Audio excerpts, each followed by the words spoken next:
What's going on, y'all? My name is Tommy. Welcome back to the channel. This week on Min-Maxing for Fun and Profit, we're reaching into Starfinder by request, a character that uses both weaponry and magic to supplement itself, whilst also using drugs and medicinals to supplement the weak spots. Indeed, the spice must flow. If you're liking what you're seeing, remember to like, subscribe, ding the bell. Patreon gets you access to Google Sheets with this build, a bunch of other builds, a bunch of other cool stuff. Y'all know the drill by now. For now, let's dive in. Okie dokie, so let's take this one in the order in which we got it, shall we? First things first, so far as using weaponry goes, the good news about Starfinder is every class in the game is either a full base attack class or a 2/3 BAB, and with options that can target lower ACs in the form of energy weapons, very reliably accessible. That should be easy enough to do out of hand, just, make sure you have gun before you decide to travel, right? The drugs front will come next. We'll get to the magic part as the tertiary bit. So far as the use of medicinal stuff for value goes,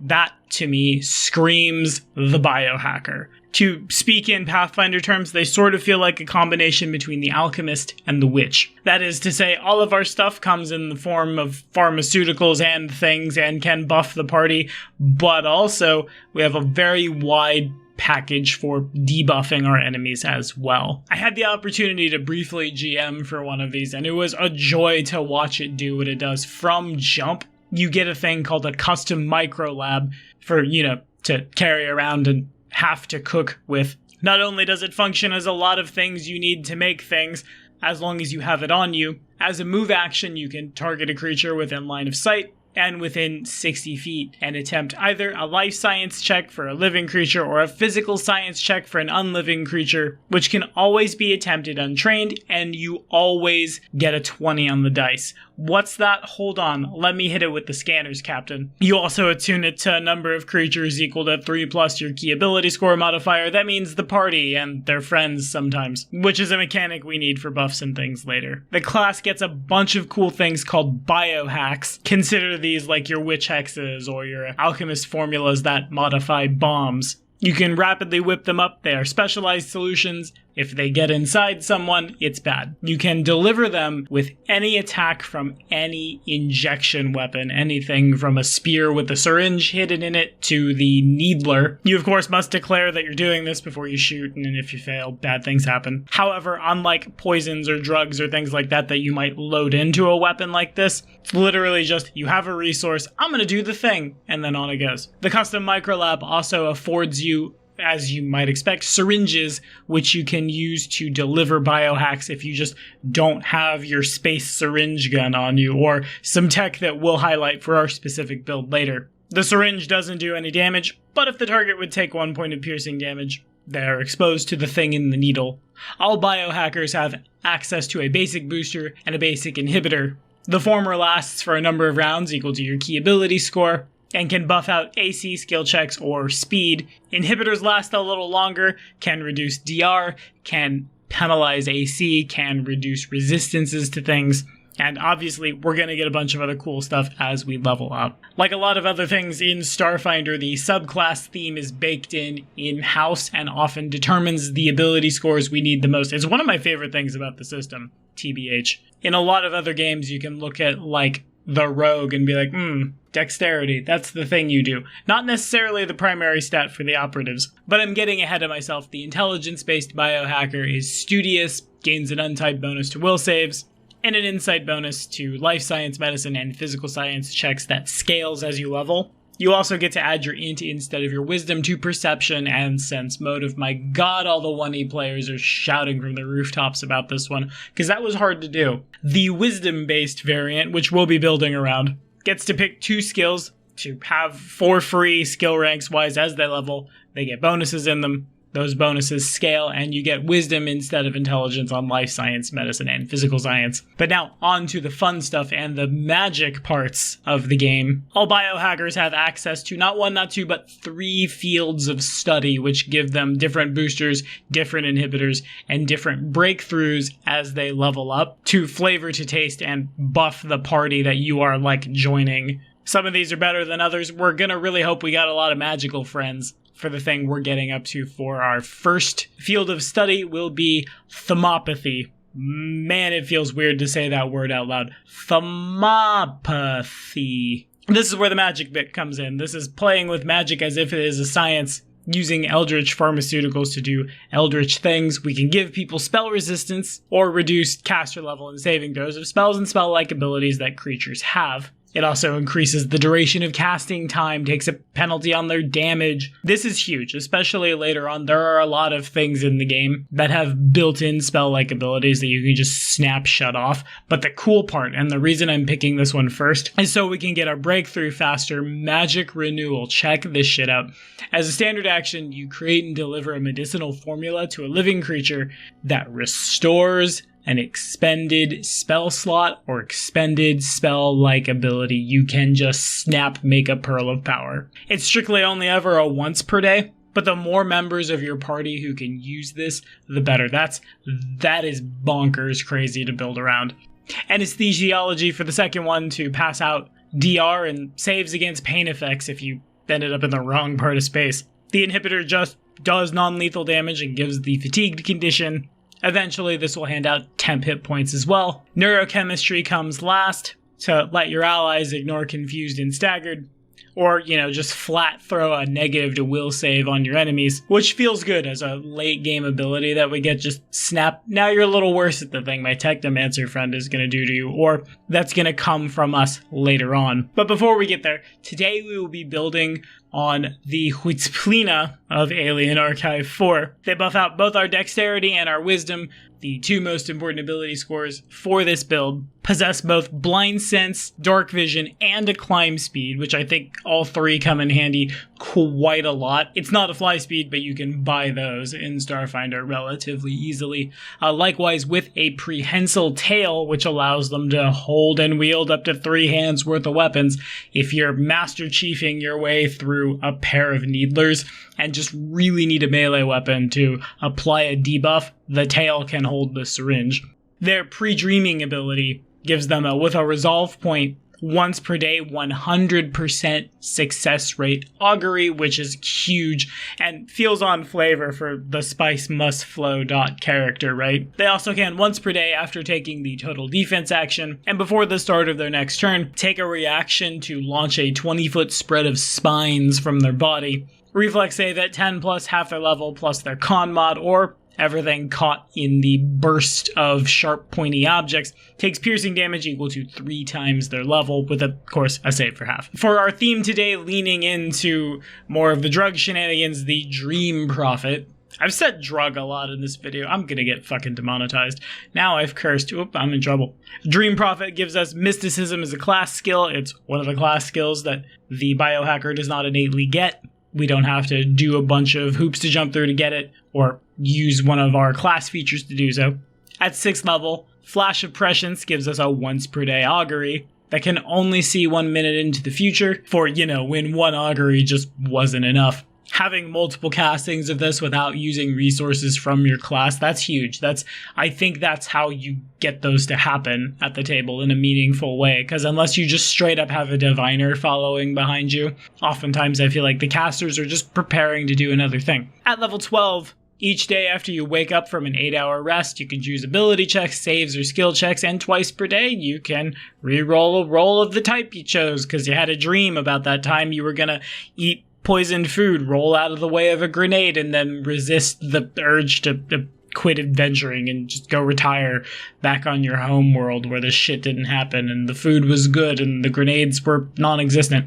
And then at 18th, should you happen to still botch the roll, you can spend 10 minutes to regain a resolve point. For our starting ability scores today, we're looking at a wisdom of 18. It is the most important stat. It is the thing that our abilities are based on, followed by a dexterity of 15 because we gotta make sure we're shooting them for these things to go off. A constitution of 12. I wish I could make it go a little higher, but it is what it is. A strength and charisma of 10. We grew up climbing trees and probably know how to talk to people, but an intelligence of 8, sometimes we don't learn the exact properties of the things before, no, this will totally work. Boop, and then shoot the thing and off it goes. For the feats today, from jump, weapon focus, choosing small arms. They will be our bread and butter throughout this character's life. We'll talk more about that later on though. This gives you a +1 bonus to attack rolls with the weapon. If your BAB is at least 3 lower than your character level, this scales up to a +2. That's interesting. That's a really nice yes and. I enjoy that. Multi-weapon fighting at level 3. Don't call it 2-weapon fighting because in this system there are lots of things with lots of hands and full attacking works different. This reduces the penalty for making a full attack from -4 to -3 to make sure that the things we're actually loading in to various needles that might not necessarily be biohacks get where they need to go. Mobility at level 5 gives us a +4 to our AC against attacks of opportunity when we need to get the hell away from the big psychic dinosaur that's trying to eat us. Took this to qualify for wary withdrawal. When you use total defense, you can also withdraw as a move action.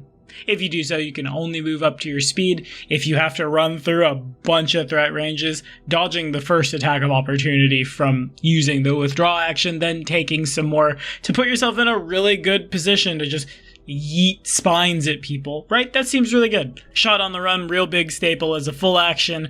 Move up to your speed, make a single ranged attack at any point during the movement, get a clear line, administer drug, run back behind cover. Then next, parting shot lets you do basically the same thing. I feel like the late game combat loop is we total defense, use the withdraw action, make a single ranged attack to apply that debuff, and then explode. Then from there, just pass out the buffs and debuffs until like the big scary marshals deal with the problem. Once you parting shot, you can't use it again until you 10-minute rest for your stamina. We'll worry about that like in the thick of things though. For now, no, real good. Our race doesn't give us access to the casting of augury, but our theme does. So next, Oracular Gift gives us a +1 bonus to perception checks to act in the surprise round, as well as to initiative. This also lets you cast augury once per day without spending a resolve point to do so. I don't know if that wording is such that it gives us another casting of augury. I think some GMs would allow it. I think I may be dead wrong in just assuming here. But when you do, you add your caster level to the percentiles of augury, giving you things you can work with. You tend to take this feat really late in Starfinder. Deadly Aim lets you take a -2 to your attack rolls to gain additional damage equal to half your BAB. The -2 hurts a little more in low level play, so it's like once you've got everything else taken care of, then come back and grab these. Constant Alert lets you once per day re-roll an initiative check. You win tied initiative checks. We like going first in this house, which is why at level 19, it doesn't matter what system we're in. I'll just keep doing this, take improved initiative, because if you got this far, why not? Next up for our Biohacker feats, theorems, we call them here. First things first, field dressing, because at low level play you kind of need all the healing you can get. As a standard action, you use your custom microlab to, in our case, let the target regain a number of stamina equal to your wisdom. The number goes up to 1d6 plus at 4th, 2d8 plus at 8th. You gotta have your custom microlab on you, but they're so unique in what they are that like you probably do have that strapped on to you somewhere. You can only do this once per 10-minute rest, but when you need it, you got it. Painful Injection at level 4, whenever you hit an enemy with a weapon with the injection weapon special property, so all the time for what we're doing. You can cause whatever the hell we just shot into them to lodge painfully into that creature's body and deal an amount of additional damage equal to half your key ability modifier. It's not a lot, we're definitely not the damage class, but since almost all of our abilities are geared towards combat, that little extra push of chip damage sometimes can be the difference between life and death. At level 6, Ampoule Expertise lets you make a small selection of spell ampoules from your custom microlab, specifically 3 plus half your Biohacker level. Every time you level up, you can swap these out, and every even numbered level, you get an additional. The first time that you create your biohacks, you can create 2 level 0 spell amps and 1 level 1. This eventually goes up to at 8th level 2nd, and then farther on as we go for, even more magic. We'll go over the spells a little bit later. Arms Expert, as soon as we qualify for it, so we don't have to take double tap, letting us add our full class level to damage with small arms. And then Far Injection, to let you double the range increment of those weapons and eventually triple them. Since they're so few and far between, and this is a once per day, it feels actually kind of fair, because you're not rolling in with 17 Trank Darts, but Trank Dart next. Once per day, target a living creature as a standard action with a biohack that deals no damage. Doesn't count against your total use of biohacks, but if you hit the target, they fort save, or fall into a deep sleep after a round, to essentially drow poison them, to essentially let the soldier and his big fuck-off dosh go coup de grace them. It's a poison effect. At 14th, it's twice per day. A very limited resource that does this feels a lot better than classes that can just walk around with way too many of them. I like it. I like it a lot. My favorite alchemist discovery next. God, you knew you'd see it. Ooze form. It works basically the same way that it did in 1E. Once per day, you spend 10 minutes, you make a mutagen, it makes you glorpy for a number of hours equal to your wisdom modifier, and you gain both the compression and unflankable universal creature rules as this happens, as well as immunity to crits and things. As a reaction, once during the duration, when you take piercing or slashing damage, you can make 2 of you, cut your HP and SP in half, expend resources equally amongst the 2, you don't get to double them, but share the same initiative count, with 1 copy using a full round's worth of actions and the other only taking move actions, even if that's just run through threat ranges and provoking, or make sure someone has a flank, or open and close doors you're standing next to. More action economy, more good, even if that's just like you have a better firing position the next round because someone moved. After 5 rounds, one of the copies dissolves, the other copy becomes you, and all of the stats go back together. Ample Mastery gives you a 3rd level spell amp, eventually a 4th level at 18th, which lets you cheat the normal limit for spell amps, which is neat. Greater Field Dressing lets you give back stamina equal to 48 plus your wisdom, or 68 plus if you're 18th, which you are when we take this. Then, lastly, really because I was just struggling to pick one at 20th level. It felt like we had everything taken care of. Why the hell not? Bleeding biohacks. Throw 1d10 plus wisdom bleed damage on the thing you shoot. For our key items, personal upgrades, always real big. Just like the big 6 back in the day. You love to see them, you need to have them. Buff out your stats. Do better things with those stats at the things that would hurt you. So far as specific drugs you might buy, I think you will know better than I will. Really, you just want to have and you'll be able to do this with those very large checks you can roll. Good knowledge of like the lowest save or scariest ability that any given foe or like theme of foes you're fighting might have, and then get the thing that hurts that the most. Be that targeting their lowest save or giving them conditions that penalize the thing that they want to hit you with the hardest, like fatiguing someone who has a lot of strength, right? We will also definitely want to get our hands on the conserving weapon fusion ASAP as possible. Whenever you miss with a ranged attack, your charge or ammunition is not consumed as though the weapon had never been fired. So you don't waste biohacks when you miss, right? This is as soon as you can, pick this up. So far as our weapons go, if we want to target their EAC, the cost eject, dealing acid damage, will serve us very well. An acidic dart that also has the injection property. It feels weird, but it's science fantasy. It'll be fine. Targeting kinetic armor class, the Needler pistol is classic. Make Master Chief proud. Finish that fight until you eventually get the injector pistols, which just have better damage. Because we're proficient with all injection weapons, we can also pick up eventually sniper weapons that we can get some very impressive range on. The Tag Tech rifle sniper trait reaches out to 250 feet, can be set to stun, can be set to glitter dust things, can deliver poisons and such. Interestingly, the Wraith Sting rifle does no damage. It's literally in its flavor text, it's worded such that oftentimes foes don't realize they've been hit by this until whatever was in the bullet has gone into their bloodstream, which is terrifying, but also best stealth weapon ever. Trying to stay as on theme with the spells as we could. Pretty easy when you can poach from any spell list about it. First, Mystic Cure. Don't call it Cure Light Wounds, it's different, and is one of the few things that straight up heals hit points, scaling as far forward as we want it to, because healing is good and we can just generate these potions if we think we need them. Things like climate and biome adaptation might come in a lot of handy if you suddenly need to sneak or are caught in a very dangerous planet without like the suits that can automatically provide this. Eventually things like flight and invisibility are very stable things that we would take a lot of the times that we can just, again, have floating around. Pun not intended. God, I'm going to leave it there. That's what we're going to call it for this one. What do y'all think? How has our starfinding been? I ask because I want to play more Starfinder, and I'm going to read these comments, and I'm going to exist vicariously off of all the enjoyment that I'm sure lots of people have at their Starfinder tables. As always, thank you all so much for watching. We'll see you next time.